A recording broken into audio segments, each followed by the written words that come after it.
Assalamualaikum warahmatullahi wabarakatuh.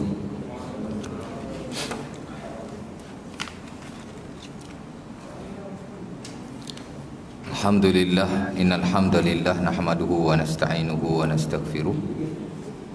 Na'udzu billahi min syururi anfusina min sayyiati a'malina. May yahdihillahu fala mudilla lahu wa may yudlil fala hadiyalah. Asyhadu an la ilaha illallah wahdahu la syarika lahu wa asyhadu anna Muhammadan abduhu wa rasuluh. Allahumma salli wa sallim ala sayyidina Muhammad wa ala alihi wa sahbihi ajma'in, amma ba'd. Rabbana zidna ilma warzuqna fahma wa taqabbal minna innaka antas samiul alim. Walhamdulillah ya rabbal alamin. Syukur kepada Allah Subhanahu wa taala kerana pada malam ini kita dapat sekali lagi bertemu setelah setengah tahun kita tidak bersua muka, ya tak? Ke dah datang dah? Lepas PKP tak main lagi kan? Belum lagi. Sepatut bulan lepas. Tapi cuti sekolah, anak pergi ke Perak jumpa orang tua di situ. Jadi saya ingat last hari tu kita kuliah pada bulan 2. Because bulan 3 cuti sekolah, pertengahan bulan saya balik kampung. 13 hari bulan rasanya kot. Saya ingat nak balik seminggu saja. Akhirnya 3 bulan. Pasal PKP tak dapat nak naik ke sini. Mereka setelah raya puasa baru saya dibenarkan naik lah. Raya seminggu saya ingat saya naik. Tapi kerana kita mula kuliah pada bulan 8 lah hari tu. Last month saya ingat dah banyak majlis surau kuliah. Tapi ada jugalah yang baru start bulan ni pun ada juga. Ada yang start bulan 10 pun ada juga kan. Ada yang start pun ada juga. Start jugalah tapi dia kurangkan kuliah. Apa? Jadi surau ni start bulan lepas, nak minta maaf lah sebab tak dapat hadir. Hari ni pun sebenarnya nyari-nyari tak hadir juga ni, tapi hadir lah. Kalau nak tak hadir macam mana ya? Kena ganti orang. Tak seronok juga ya, asyik ganti. Ustaz nak mengajar tak mengajar ni, tukar ustaz lain lah. Ana jarang ponting kuliah sebenarnya. Dalam setahun kadang tak pernah. Adalah kalau sekali dua macam tu, tapi sebab kita belajar kan. Kita kena orang kata bersungguh-sungguh lah. Masalah sebagai jemaah tu dia mengharapkan saya datang, jadi saya tak sampai hati. Kita kat mana? Ana lupa sebenarnya kat sini kat mana tu. Ana banyak tempat ajar subjek ni. Jadi ana tak tanda. Terpulang kepada jemaah. Ana harapkan you all yang tanda. Ana tak tanda. Jadi kat mana tu? Qadha hajat baru masuk situ. Jadi kita dah habis babul miyah, the chapter of water. Kita pun dah habis bab bekas-bekas makanan, betul? Itulah bab the chapter of utensils. Malam ni qadha al-hajat, betul lah? Confirm. Ana tak apa, Ana tak ingat. Kalau you all ada pen, tanda lah ya. Malam ni berapa bulan tanda. Ana ada satu surau, selit sikit lah ya. Mana masa kita terhad. Ada satu surau saya mengajar. Saya ingat dah 6 tahun saya mengajar kat surau tu. Buku pun dah hujung-hujung dah. Buku dosa-dosa besar Syekh Mahmud yang diterjemahkan dalam bahasa Melayu tu saya dah baca dah nak habis dah. Kan? Jemaah dulu-dulu peringkat awal dulu semua ada buku. Lama-lama tak ada, tinggal seorang haji je ada buku. Dalam 2-3 tahun ni haji tu. Ana tak ingat nama dia apa haji. Ana panggil haji je. Tiba-tiba ana pergi kuliah baru-baru ni. Last week hari Jumaat ana tanya, "Ji, kat mana haji tu nak tanya kat mana?" Pasal dia je yang tanda, because dia je ada buku. Dah meninggal. Maka tak adalah orang yang ada buku. Kan? Haji tu meninggal. Lepas sembahyang Isyak, orang semua dah balik, dia tak balik lagi, duk mengaji, duk apa.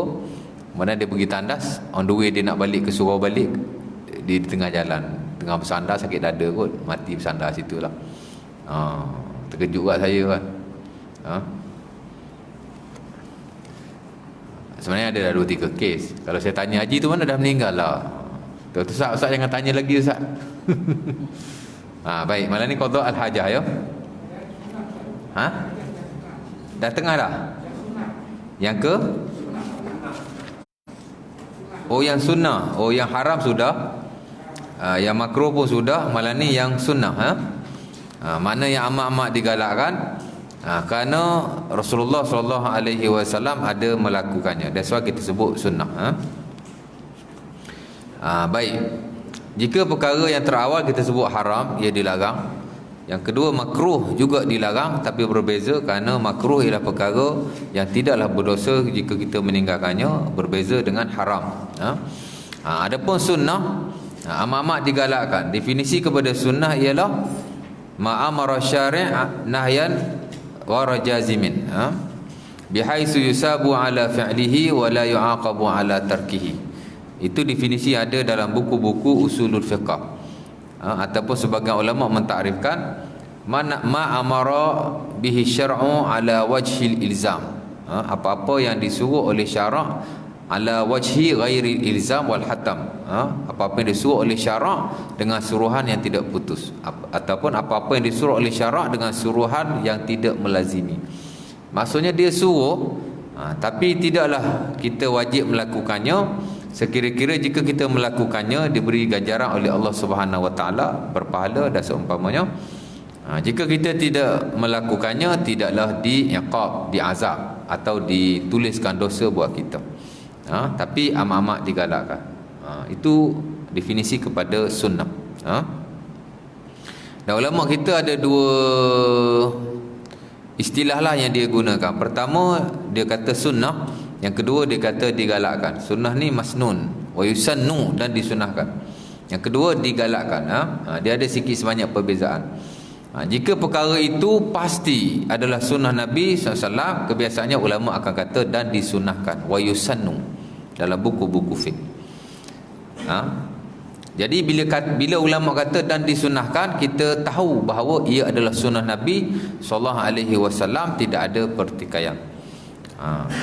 Bila ulama kata dan digalakkan, di situ kita tak pasti adakah ia sunnah Nabi ataupun adakah ia bukan. Maksudnya adakah ia jika ulama kata dan disunahkan, maksudnya hadis dia sahih.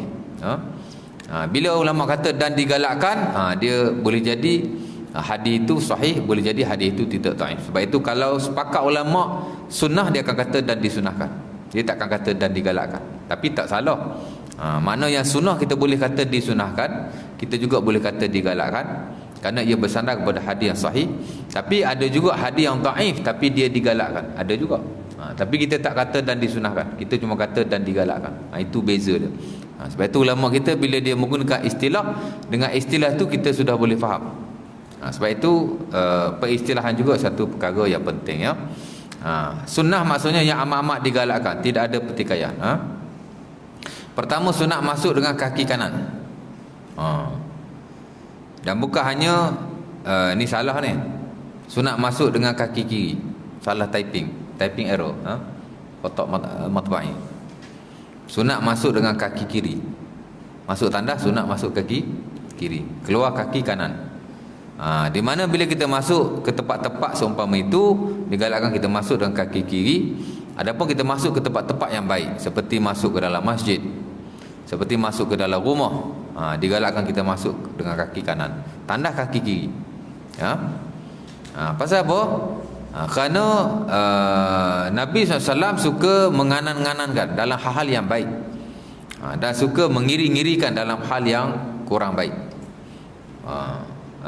Umpama yang diriwayatkan daripada Aisyah dalam Sahih Muslim, kana Nabi yu'jibuhu tayammun fi kulli syai', fi tana'ulihi wa tarajjulihi wa tuhurihi wa fi sya'nihi kulli. Aisyah kata Nabi suka menganang-anangkan dalam banyak hal. Ketika bersucinya, fi tana'ulihi, ketika dia pakai selipar, wa tarajjulihi, ketika dia sikat rambut, wa tuhurihi, dan ketika dia bersuci, wa fi sya'nihi kulli, dan dalam urusan-urusannya sekaliannya. Mana Nabi suka buat hal-hal yang demikian, benda-benda yang dengan tangan kanan, benda-benda seumpama itu. Mana Nabi kalau nak pakai selipar, dia pakai kanan dulu. Kalau nak sikat rambut, dia kanan dulu. Kalau dia nak bersuci, dia memulakan yang kanan dulu, hatta wudu atau seumpamanya, mandi wajib atau seumpamanya. Nabi suka guna yang kanan dan hal-hal yang seumpama itu.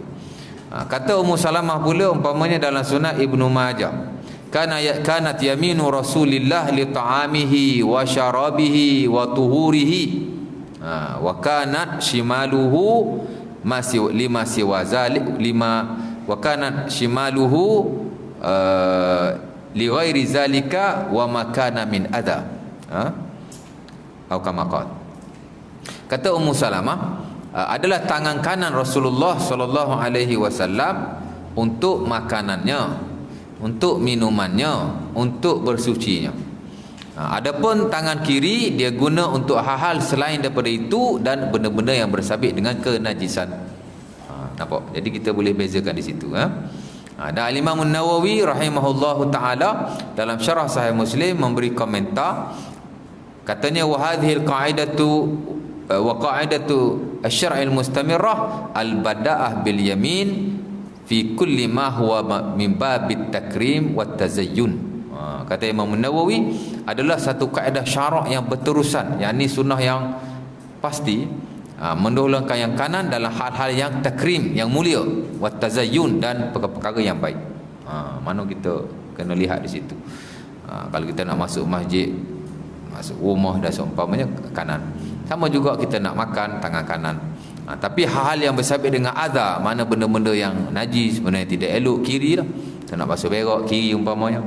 Sementara memang ada larangan khas beristinja dengan tangan kanan, mesti kiri.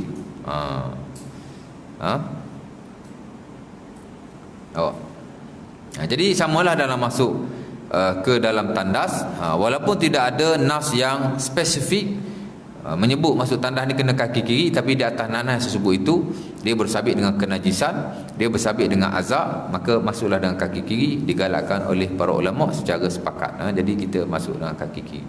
Bila nak masuk tandas, kita masuk kaki kiri. Especially bila kita nak masuk tandas tu, tandas yang memang betul-betul tandas lah.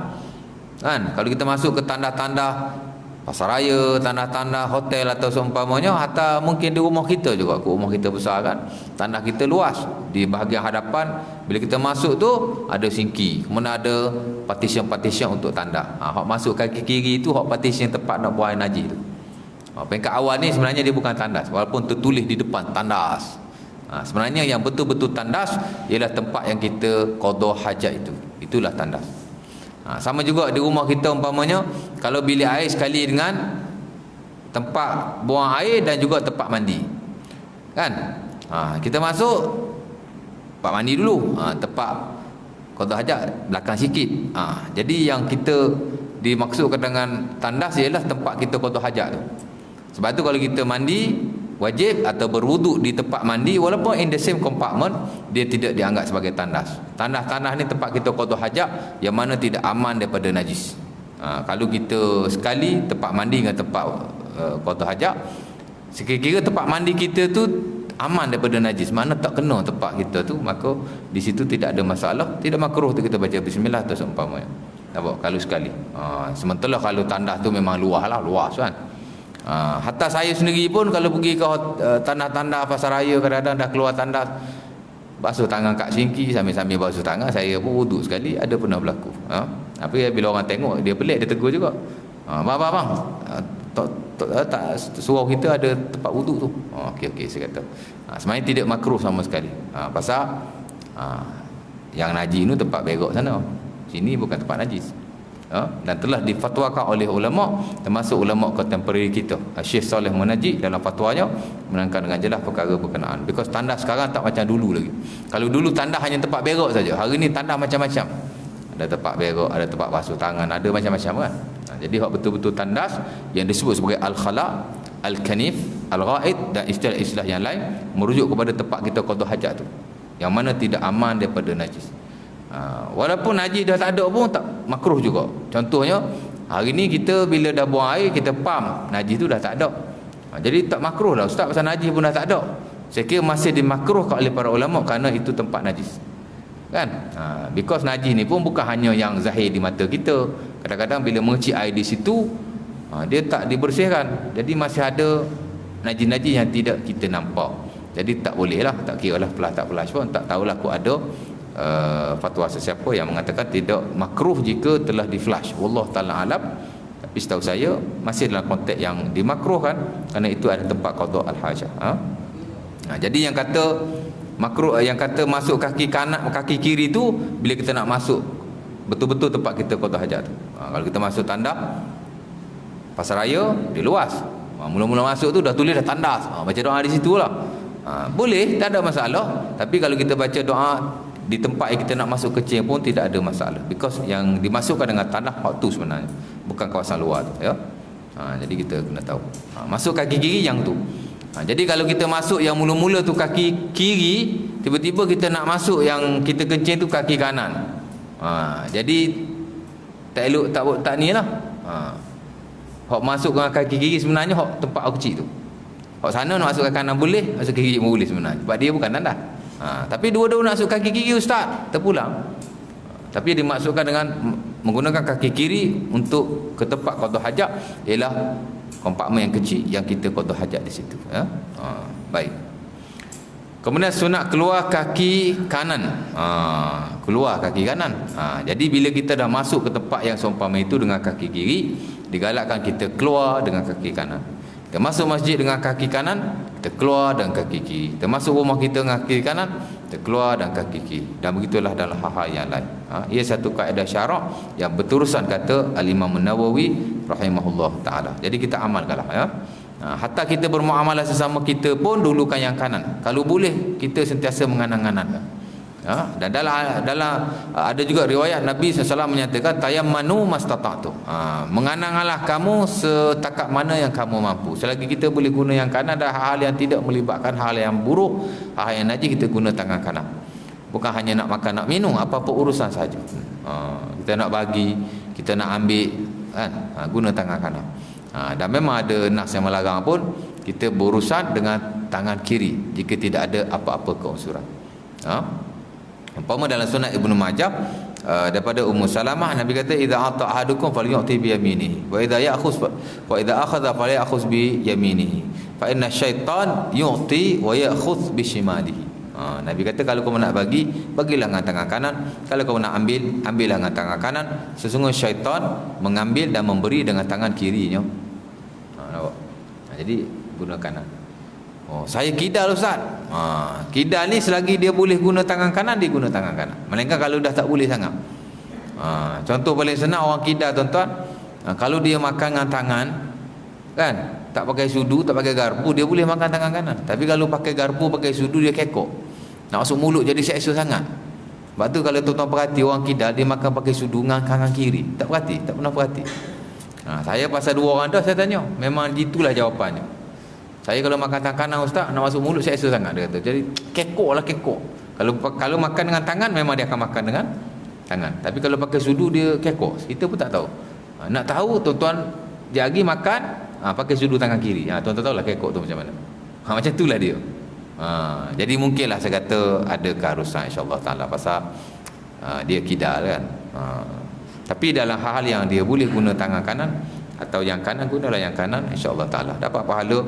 Dan ia satu sunnah yang sabit daripada Rasulullah sallallahu alaihi wasallam. Kemudian sunnah baca doa ketika masuk dan keluar. Oh sejuk, aircon baru servis. Lama tak mari kan. Anak masuk tadi, anak tanya, tile baru ke? Pasal anak nampak macam baru. Tile baru bukan kan? Baru. Tadi ada orang jawab tak baru. Tak usah, dia kata yang lama. Baru masa PKP gitulah. Untung juga PKP boleh tile baru. Baik, sunat baca doa ketika masuk dan keluar. Bila kita masuk, sunat baca doa. Bukan kita dah masuk, mana sebelum kita masuk. Kan? Macam juga dalam konteks yang saya sebut tadi, bila masa nak baca doa, kalau tuan-tuan dah baca di awal tu, tak apalah. Tapi kalau tuan-tuan belum baca sewaktu itu, tuan-tuan boleh baca ketika nak masuk ke tempat qada al-hajah. Kompartmen hak kecil tu. Nak masuk situ baca. Sebelum. Mana kata bila tuan-tuan dah masuk, tempat yang tuan-tuan nak qada hajat tu, sebelum masuk ke tempat itu biasa dia ada pintu kan. Before tuan-tuan buka pintu, bacalah bismillah. Allahumma inni a'udzubika minal khubsi wal khaba'is. Ada riwayat Ada beberapa riwayat yang paling sahih ialah daripada Anas bin Malik yang diriwayatkan dalam Sunan Abi Dawud, kana Nabi idza dakhala al-khala qala Allahumma inni a'udzubika minal khubsi wal khaba'is. Digabungkan dengan riwayat Ali bin Abi Talib dalam Sunan At-Tirmizi, satru ma baina ayunil jin wa aurat bani Adam idza akhala ahadukum al-khala ayakul bismillah. Kata Nabi sallam, bila seseorang kamu masuk ke tempat qada hajat al-khala, maka hendaklah dia membaca Allahumma inni a'udzubika minal khubsi wal khaba'is. Boleh baca al-khubsi wal khaba'is, mati ba, boleh juga hidupkan al-khubusi wal khaba'is. Dua-dua boleh. Aku berlindung dengan Allah daripada syaitan jantan dan syaitan betina. Dan digabungkan dengan hadis Ali bin Abi Talib tadi, kata Nabi SAW, tutupan mata jin dan aurat anak Adam ialah ketika dia memasuki tandas, dia membaca bismillah. Jadi digabung-gabungkan keduanya, baca bismillah, kemudian Allahumma inni a'udzubika minal khubsi wal khaba'is. Tak perlu baca bismillahirrahmanirrahim. Kita bukan nak baca Quran. Malah amat dimakruhkan oleh para ulama. Umpama Al-Imam Ibn Alan dalam syarahan Al-Askarnya menyatakan li'adamil munasabah, tak munasabah sangat dibaca bismillahirrahmanirrahim pada waktu itu. Sementara yang dinaskan oleh Nabi hanya bismillah sahaja. Jadi bismillah saja. Bismillah, Allahumma inni a'udzubika minal khubsi wal khaba'is. Biasa orang selalu baca Allahumma inni a'udzubika minal khubsi wal khaba'is, tapi orang tak baca bismillah. Maknanya disunahkan kita baca bismillah, baru kita baca Allahumma inni a'udzubika minal khubsi wal khaba'is. Dan setelah kita qada hajat selesai, kita keluar baca juga zikir atau doa yang disunahkan oleh Nabi sallallahu alaihi wasallam.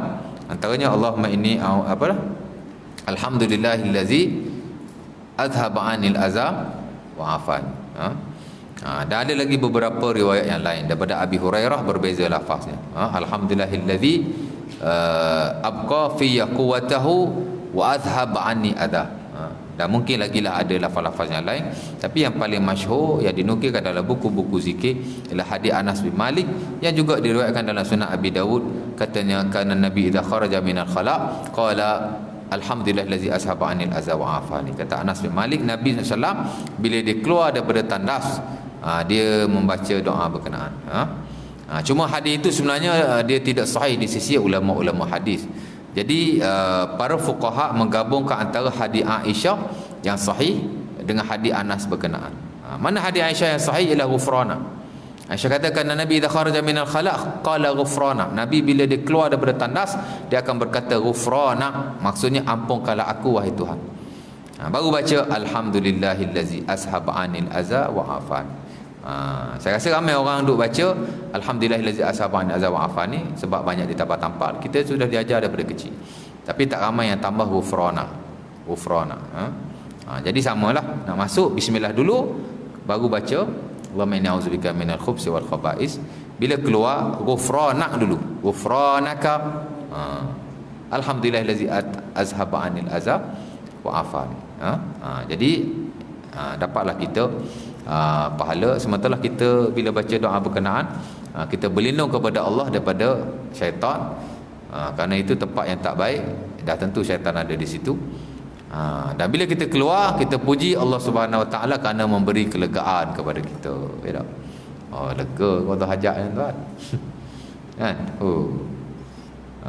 Tak terbayang ada orang tak qada hajat 2-3 hari sekali, seminggu sekali, ada macam tu sini tak lawas. Amat berbahaya kepada kesihatan. Baik, nak jenis orang suka makan kan, makan banyak tapi qada hajat kurang, itu something wrong. Baik, sambungan sebelah. Pertama, boleh beristinja dengan batu atau apa sahaja yang boleh menghilangkan najis. Ni di sisi majoriti, walaupun sebagai ulama tidak membenarkan. Umpama yang muktamad di sisi Al-Imam Ibn Hazm Al-Andalusi yang disebut dalam bukunya Al-Muhalla, dan itu juga yang standard dalam mazhab Az-Zahiri, di mana istinja hanya boleh dengan 2 perkara saja. Pertama, air, of course. Bahkan kata Imam Nawawi, al-aslu fi bukan An-Nawawi, Az-Zuhaili dalam muktamad mazhab Syafi'i menyatakan bahawa al-aslu fi tathhir al-ma'. Asal-asal menyucikan, yakni daripada najis, kita istinja itu ialah dengan air. Tapi boleh juga dengan selain air. Of course lah dengan air, pasal banyak hadis Nabi beristinja dengan air. Dan secara nazari, logik pun memang air lah yang membersihkan kotoran, betul tak? Jadi air. Adapun batu, memang ada banyak juga riwayat Nabi SAW beristinja dengan batu. Nampak? Banyaklah. Antaranya yang paling masyhur ialah hadis Ibnu Mas'ud.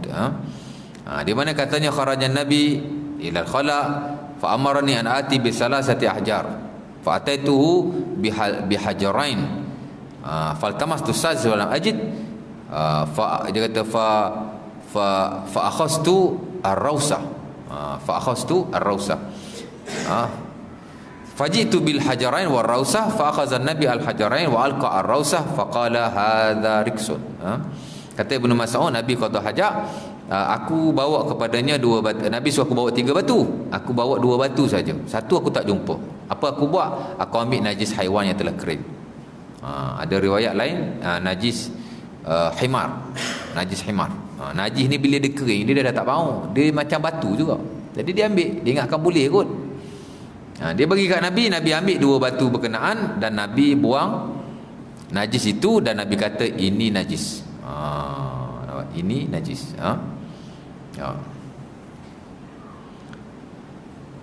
Dan banyak lagi lah hadis-hadis yang lain. Antara yang masyhur juga hadis Abi Daud daripada Aisyah, katanya qala Nabi SAW, idza kharaja ahadukum ila al-ghaid falyastatib bi salasati ahjar fa innahu yuzi anhu. Nabi kata bila kamu qada hajat, Nabi kata beristinjaklah dengan batu, dengan 3 biji batu. Nabi kata sudah memadai. Mana boleh lah. Nampak? Jadi air confirm boleh. Begitu juga dengan batu, kerana dua-dua ada riwayat daripada Rasulullah SAW, dan secara logika atau nazarinya pun memang kita beristinja dengan kedua-duanya dan dia membersihkan. Adapun selain dengan batu dan air, majoriti membenarkan, sebahagian tidak membenarkan. Kenapa? Kerana tidak ada riwayat Nabi SAW beristinja. Kalau ada sekalipun dia tidak sahih, jadi dia tak terima. Adapun majoriti menerimanya, kerana yang dikendaki dengan najis itulah membersihkannya. As long as dia membersihkan, maka tidak ada masalah. Sementara ada hadis-hadis yang dhaif, walaupun tidak sahih, tapi boleh jugalah diguna pakai. Ada riwayat Nabi suruh beristinja dengan ranting-ranting kayu, umpama dalam Sunan Ad-Darqutni. Jadi dia kata tidak ada masalah sama sekali. Dan itu distandarkan hatta dalam mazhab Syafi'i. Umpama kata beliau dalam bukunya Mukhtasar Al-Muzani, katanya al-istinja bil ma' au bima yaqumu maqamal ma'. Boleh beristinja dengan air atau apa-apa sahaja yang boleh mencucikan seumpama air. Al-istinja bil ma' au bil hajar au bima yaqumu maqamahuma. Boleh saja beristinja dengan apa yang boleh menggantikan batu dan air, yakni yang boleh membersihkan. As long as dia suci, as long as dia kering. Pasal dia tak boleh basah macam air. Air tak apa dia basah, pasal dia membersihkan. Tapi kalau benda tu basah, dia tak membersihkan. As long as dia suci, as long as dia kering, as long as dia boleh membersihkan najis. Dan yang paling penting juga, dia bukan daripada perkara yang dihormati seperti makanan atau seumpamanya, dan dia juga bukan perkara yang dilarang oleh Nabi SAW secara spesifik seperti tulang-tulang haiwan. Nabi larang. La tastanju bihima fa innahu ta'amu ikhwanikum minal jin. Dalam hadis Muslim pada Ibnu Mas'ud, Nabi kata jangan beristinja dengannya, dengan kedua-duanya, kerana ia adalah makanan saudaramu di kalangan para jin. Nabi larang beristinja dengan najis haiwan, najis unta atau seumpamanya, dan Nabi larang juga beristinja dengan tulang kerana dia adalah makanan jin. Itu ada larangan secara spesifik. Adapun perkara-perkara yang tidak terlibat, umpama kalau benda itu suci, boleh menghilangkan najis, dia kering dan dia bukan benda-benda dihormati, dan dia juga bukan benda yang dilarang oleh Nabi, maka dia boleh menggantikan air, boleh menggantikan batu. Nampak? Baik, sekurang-kurangnya beristinja 3 batu atau 1 batu dengan 3 penjuru. Itu sekurang-kurangnya. Mana kena 3 kali 3 kali nak cakap apa tu kod Melayu, 3 kali srek lah. Srek sekali. batu ni bersih ustaz. Memang batu tidak benar-benar membersihkan sebenarnya. Sebab itu amat digalakkan dengan air. After istinja dengan batu, istinja dengan air, itu the best.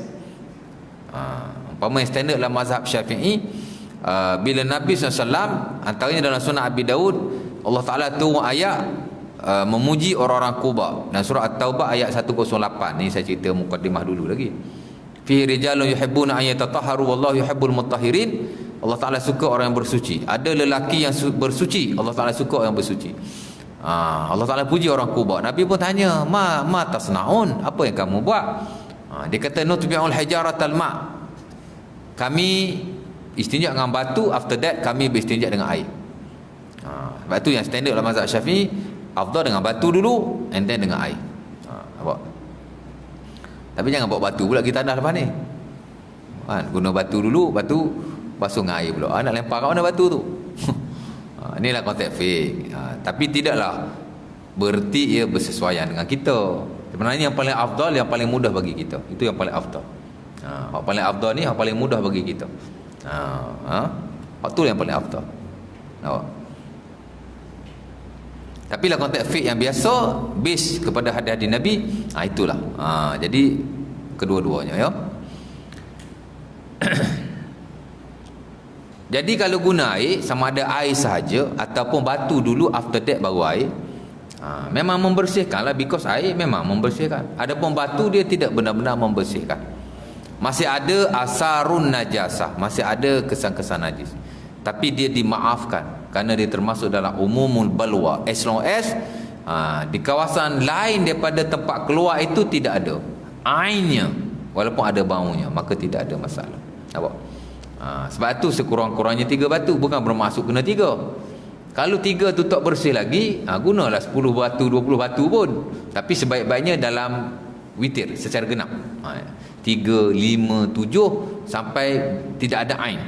Bau ada tak apa, kerana dia termasuk dalam najis yang dimaafkan. Nampak? Especially dekat tempat keluar tu tak apa. Tapi di lain, kawasan-kawasan lain, biasanya kita qada hajat tak adalah keluar jauh sangat pun, kan? Sebatu dia pergi tak ada, dia seci 2 inci kawasan tu je. Jadi kawasan tu bersih kan, sebaik-baiknya. Kemudian okey, tak ada masalah. Tapi kita tak pernah praktik dah ya. Tak pernah praktik. Ada dulu ustaz zaman kecil-kecil dulu, dia berak larak, dia berak lah semua kan. Sebelum nak pergi basuh dengan air kat belakang rumah tu, bantai dengan kayu dulu. Okay, istinja dah tu ya. Ada pengalaman lah. Harus qada hajat secara berdiri atau duduk lebih afdal. Qada hajat harus secara berdiri, tetapi duduk lebih afdal. Apa maksudnya? Bila ini apabila kita istinja nak menyuci kan, lebih baiklah kita buat dalam keadaan duduk, kerana ia lebih membersihkan. Walaupun berdiri pun tidak ada masalah, tapi susahlah. Macam mana nak basuh berak berdiri? Kan payah tu. Ini lebih dibahaskan oleh para ulama dalam konteks qada hajat, bukan basuh tu, tapi ketika kita qada hajat. Berdiri atau duduk, of course lah duduk lebih afdal, kerana Nabi SAW memang qada hajat secara duduk. Isyak dah weh. Habis ni je kan. Bahkan Aisyah radhiyallahu taala anha dalam Sunan Ibnu Majah dengan sanad yang sahih menyatakan, man haddasakum anna nabi bala qa'iman la tusaddiqu ma bala illa jalisan. Aisyah kata, sesiapa yang kata Nabi kencing berdiri, jangan kamu membenarkan ia. Ini satu dusta. Kerana Nabi SAW tidak pernah qada hajat melainkan dalam keadaan duduk, kata beliau radhiyallahu taala anha. Nampak? Tapi masalahnya ialah ada riwayat sahabat yang lain Nabi kencing secara berdiri.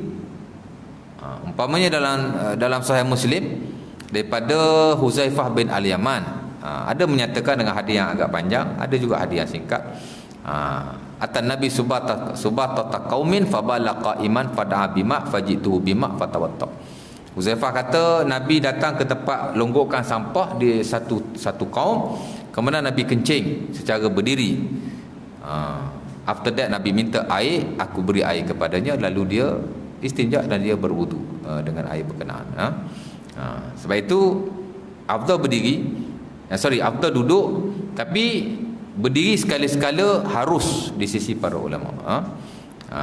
Umpama Al-Imam Ibn Hajar menyatakan dalam Fathul Bari, katanya harus qada hajat secara berdiri, tapi duduk itu lebih afdal. Maksudnya kalau kita berdiri, kalau kerana keuzuran tak makruh sama sekali, tak makruh. Uzur kan, sakit lutut ke atau seumpamanya, tak makruh sama sekali. Tapi saja-saja nak kencing berdiri. Kalau sekali-sekala harus, insya-Allah taala. Ini di sisi majoriti lah, walaupun ada juga yang kata harus setiap masa. Tapi majoriti kata harus jika tanpa keuzuran, as long as kita tidak merutinkannya. Tapi jika kita merutinkannya, asal kencing je berdiri, asal kencing je berdiri, asal berdiri je kencing, makruh lah, kerana ia tidak beradab. Sementara contoh Nabi SAW memang baginda kencing secara duduk. Hatta kata Ibn Hajar, yajuzu qada'ul hajah qa'iman, harus qada hajat secara berdiri. Wa in kana al-afdal jalisan, walaupun hak lebih afdal adalah secara duduk. Dan dia kata lagi, laqad fa'ala an-nabi zalika li bayanil jawaz wa in kana aksar fa'lihi al-baulu jalisan. Majoriti perbuatan Nabi ialah kencing secara duduk, tapi Nabi buat begini sekali-sekala kerana nak tunjuk kepada kita harus, kata beliau. Maksudnya macam itulah. Kalau kita ada apa-apa keuzuran tak makruh, tapi kalau kita saja-saja, kalau setiap masa elakkanlah, asal kencing je berdiri, elakkan. Tapi sekali-sekala tidak ada masalah, as long as najis itu tak terkena pada pakaian kita. Nampak? Jadi tidak ada masalah. Dan tidak haram sama sekali. Hanya makruh sahaja. Nampak? Kalau najis kena kain baju kita, itu hal lain. Adapun semata-mata berdiri tidak haram di sisi majoriti. Allah Ta'ala mungkin ada yang mengharamkan, saya tidak tahu. Tapi selama saya belajar fiqh, saya tak tahulah jika ada yang mengharamkan. Tapi yang makruh itu ada. Memang makruh lah. Yang standard mazhab Syafi'i, kering berdiri tanpa keuzuran makruh. Kalau selalu, lebih-lebih makruh. Tapi tidak haram sama sekali. Dan tidak ada apa-apa yang bersabit dengan azab Allah atau seumpamanya. Pasal saya pernah dengar juga satu ceramah, dia seolah-olah macam mengharamkan. Dia tak kata haram lah, tapi amat-amat tidak menggalakkan, sehingga dia kata Sa'ad bin Mu'az diazab oleh Allah, dihimpit oleh kubur kerana kencing berdiri. Allah Ta'ala alam, ada hadis itu, tapi dia hadis yang palsu. Tak mungkin hadis itu sahih. Impossible. Because Sa'ad bin Mu'az ialah sahabat Nabi yang besar. Kematiannya terbuka pintu langit, turun 70,000 malaikat mengiringinya. Mustahil dia diazab oleh Allah hanya kerana kencing, mustahil. Hadis itu kalau tak cek sanad pun confirm tak sahih. Palsu ada, ataupun terlalu dhaif. Tapi dia dihimpit oleh kubur itu ada hadis sahihnya. Umpama dia akan ada sunat Ahmad daripada Aisyah, Ibnu Umar dan selainnya. Tapi itu hal lain. Himpitan kubur tu bukan azab. Semua orang akan dihimpit oleh kubur. Cuma dia ibu kita, tanah ni dia ibu kita. Bila kita masuk ke dalamnya, dia akan dihimpit. Innal qabri dhammah, kata Nabi SAW. Bagi kubur itu ada dhammah, ada himpitan. Lau najaminhu la najaminhu Sa'ad bin Mu'az. Kalau seseorang itu selamat daripada himpitan kubur, nescaya akan selamatlah Sa'ad bin Mu'az. Nabi kata semua orang tak selamat. Sebab itu ulama kata dalam buku, dalam akidah ni, semua orang akan dihimpit oleh kubur. Cuma orang beriman, dia dihimpit kemudian dia akan dibuka kembali. Tapi bukan himpitan azab, tapi dhammatu, dia panggil himpitan keibuan kepada anaknya. Himpitan kasih sayang lah. Nampak? Bukan himpit azab. Jadi nak kaitkan himpitan tu dengan kencing atau seumpamanya, sebenarnya tidak sahih sama sekali. Jangan. Jadi minta balik semak lah riwayat tu. Betul ke macam mana? Dan kita tahu sangat hadis tu ataupun riwayat itu memang tidak sahih sama sekali. Saya pun tak jadi nak marah pula duk baca hadis yang berkenaan tanpa diterangkan dengan jelas. Tak ada kena mengena. Sebenarnya ada juga riwayat dia kencing, umpama dalam Sunan Al-Baihaqi, dia kencing bukan berdiri, dia kencing itu najis kencing. Nabi kata Sa'ad bin Mu'az diazab. Apa sebab dia diazab? Kerana dia kencing, dia tidak bersuci daripada kencingnya. Sama juga hadis itu tidak sahih sama sekali, lebih mendekati kepada palsu ataupun terlalu dhaif. Tak sahih sama sekali, perkara-perkara buruk yang dinisbahkan kepada beliau. Nampak? Tak takut tuan-tuan dah dengar. Jadi bersihkan. Itu tidak benar. Habislah bab tu. Insya-Allah taala next kuliah kita masuk sambungan, tutup kepala, angkat kaki kanan. Disunatkan tidak mengangkat kain, makruh dalam lubang dan seumpamanya. Ada sikit lagi. Insya-Allah taala. Sekejap tuan-tuan. Baru 40 minit. Ada soalan? Tak ada. Bismillah. Jadi mudah-mudahan kita dapat jumpalah next month, kita sambung kuliah kita dan kita diberi ilmu, petunjuk oleh Allah Taala dan pemudahkan urusan kita di dunia dan di akhirat. Aku lihat azab.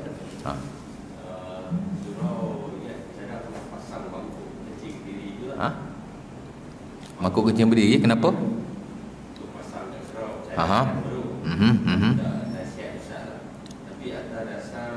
Kecil berdiri itu dia pasang dekat luar semualah. Ada ke dalam bilik bertutup? Belum pasang lagi lah. Boleh. Cuma sebaik-baiknya jangan kita ikut macam kat pasar raya tu, di tengah balai, kat ruang lega. Kalau kita pasang aku dalam tempat bertutup tak ada masalah. Bukan isu kencing berdiri kalau kau uzuran harus. Jadi kita nak pasang kerana kita ramai orang tua, orang veteran, orang yang uzur, boleh pasang tapi dalam bilik bertutup tu. Boleh. Yang kat luar tu pasal apa tak boleh? Pasal kita kencing depan orang. Takut ternampak aurat. Sebenarnya kali kencing ni tak macam berak. Sepakat para ulama, berak mesti tasatur, menutupi diri. Mesti. Bila kita berak, orang tak boleh tengok kita. Sepakat ulama, haram, tak boleh. Adapun kencing, dia tak sama macam berak. Sebahagian masih mewajibkan tasatur. Mana kita kencing orang tak boleh tengok. Tapi majoriti tidak mewajibkan tasatur. Mana tak wajib kita kencing, orang tak nampak. Kerana ada beberapa riwayat Nabi kencing, sahabat nampak. Kan? Jadi kencing dia tak sama macam berak. Cuma yang bermasalah ialah, sebab itu ulama kata kencing di khalayak orang, mana kata bukan kencing depan orang. Mana kita kencing tu orang nampak kita kencing. Harus selagi mana orang tak nampak aurat kita. Nampak? Kalau orang nampak aurat kita haram, tapi kalau orang tak nampak, dia masih tidak haram. Ada keharusan di sisi sebahagian para ulama. Nampak? Jadi kita nak elakkan benda tu. Jadi kalau kita buat tempat tertutup, saya kata tak salah sama sekali. Malah saya juga menggalakkan. Pasal kita ni, ya Allah, atas saya sendiri pun kan. Jangan senang nak duduk tinggung orang macam kita yang ada sakit pinggang, sakit lutut. Bagus. Boleh pasang. Saya sokong tu. Jadi saya rasa mungkin setakat itu dulu. Aku lihat azab. Assalamualaikum warahmatullahi wabarakatuh.